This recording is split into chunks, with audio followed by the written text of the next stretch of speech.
Jennifer, avec son sourire éclatant et ses yeux pétillants, est toujours apparue au public comme une femme forte et énergique, mais derrière cette façade se cachait un cœur maintes fois blessé, et l'une des plus grandes tristesses de sa vie fut la perte de sa grand-mère adorée, qui fut une seconde mère durant son enfance.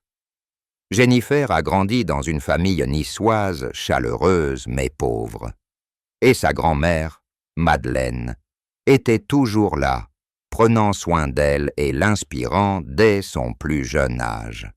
C'est elle qui m'a appris à chanter mes premières chansons folkloriques, a confié Jennifer dans une interview émouvante. Elle disait toujours que ma voix était un don du cœur et que je devais l'utiliser pour répandre l'amour.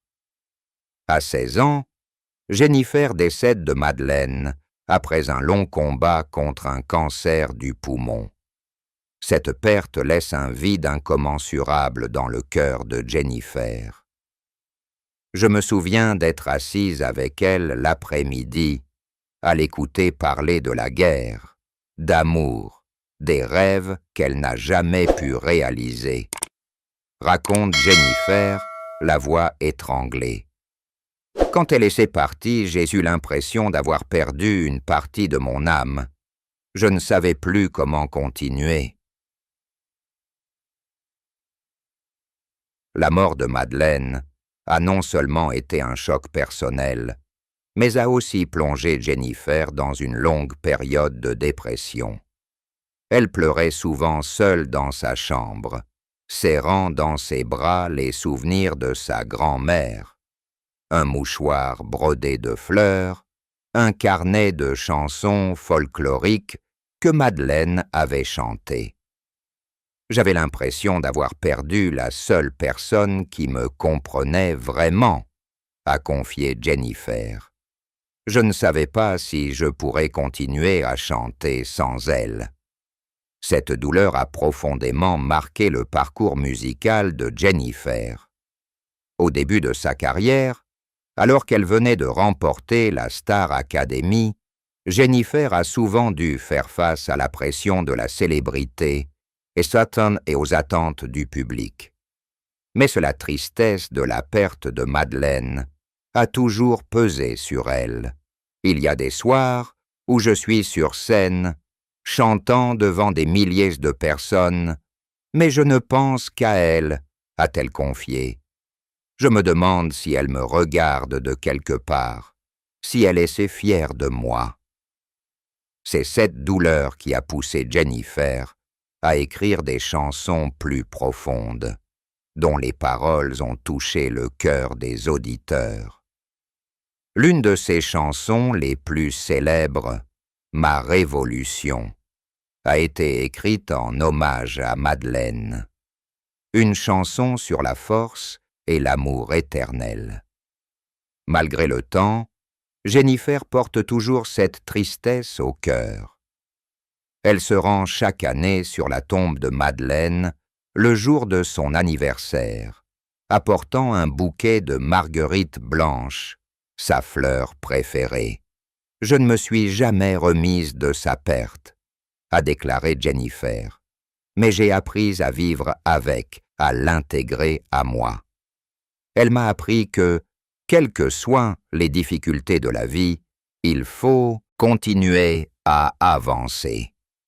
Cette tristesse a non seulement façonné Jennifer en tant que personne, mais a aussi fait d'elle une artiste sensible, qui trouve toujours le moyen de se connecter à son public par des émotions authentiques. Jennifer a épousé Ambroise Fiachy, un homme d'affaires français, en 2019.